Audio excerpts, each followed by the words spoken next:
moral sense, that is what is happening. The money is being counterfeited. It's very damaging. It's very destructive economically, but the most destructive element of this notion that you can create money out of thin air is the fact that it promotes big government. Governments don't have to be responsible. Members of Congress can vote for anything and everything they want because they don't have to pay for it later on. They pass it on to the next generation. Let them worry about it. So this is so very destructive, and this eventually will end badly if we don't do it wisely and quickly.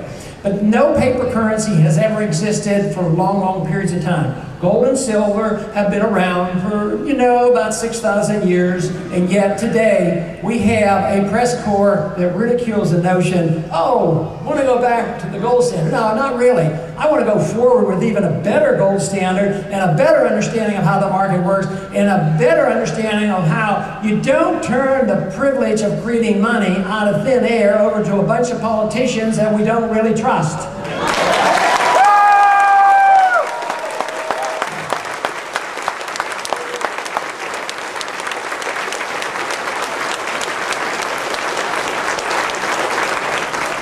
Today we've been getting a free ride on our dollar. The world still trusts us. The dollar used to be backed by gold. It was to a degree up until 1971, so this history is very, very short. 1971, this whole system broke down. We defaulted. We quit exchanging our dollars internationally with gold. We did that, of course, with Roosevelt in the 1930s. But the trust in the dollar lingered. It was challenged in 79 and 80, but it has lingered since that time, and there's still a lot of trust internationally on the dollar. Less so every day, and that's why the dollar is going down. But what is going to happen when they quit taking our dollars, or they want a lot more? You know, they talk about oil prices at $75 an ounce, and they explain the different reasons for it, but they never mention that maybe it's because the people who produce the oil want more dollars because the dollar has less value for it.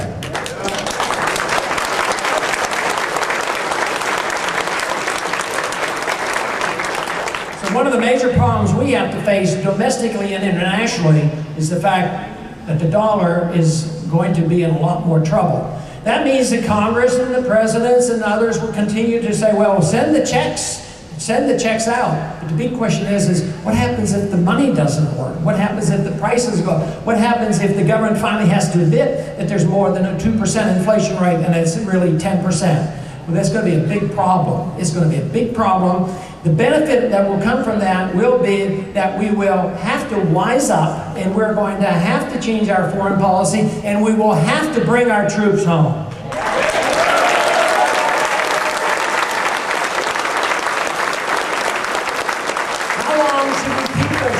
How long should we keep the troops overseas? When I was in high school, they sent the troops to Korea. I had a high school teacher who was sent over there, was killed, did not come back. I had a neighbor sent over in Vietnam. He didn't come back. How long are we going to keep the troops around the world? World War II has been over a bit. We have troops in Japan, we have troops in Europe. And what are we doing? Are we expanding or diminishing? No, we're spreading it. We're now taking on the whole world, the whole Middle East. We're in 2 countries of now, and we support so many others. At the same time, they're talking in Washington about attacking Iran. It makes no sense. But time is running out. It is better that we wisely choose to just come home, preserve what we have, rather than waiting to come back because we have a national bankruptcy. Unfortunately, though, history is against us because it says that empires go badly because they spread themselves too wide, and they never realize what kind of trouble they're in. Whether you go back to the Roman Empire or even more recently with the Soviets, it eventually comes down because they can't afford it. But this is not a difficult task. Matter of fact, I think it's rather easy. We have great traditions. We have great belief and confidence in freedom. We are in a better situation to reverse courses than the Soviets and the Russians have because they did not have our traditions. That's why we should be thankful that we have been blessed with having been allowed to live in this country because of those traditions.